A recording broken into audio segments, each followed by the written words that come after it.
Hi everyone, in this video I will show you how to download Telegram private group video in gallery.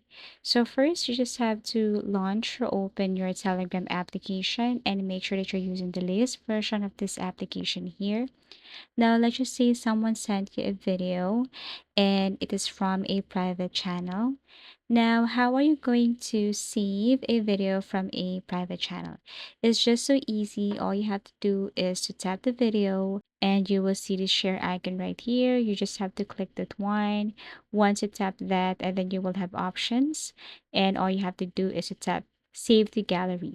Now the question is, where can you find this video on your file? So let's just say it's kind of hard for you to locate the videos that you have saved from Telegram, especially if it's from private channel. So all you have to do is to go to your Google Play Store and then you have to search for files. And then you have to install this one with the blue color and folder. So you have to install this. Wait for a couple of seconds. And then after that, what you're going to do is you just have to open this. Now here, what you're going to do is you just have to locate the Telegram. Okay, Telegram file, scroll down and then tap Telegram here. Now go down and then tap this Telegram video.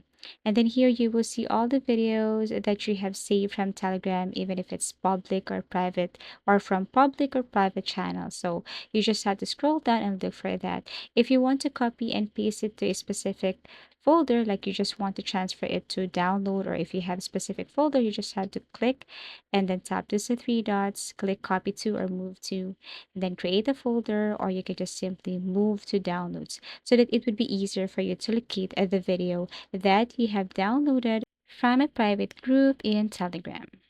If you have found this video helpful, please do like and subscribe. If you want us to create another tutorial, please do comment down below. See you again in our next video tutorials.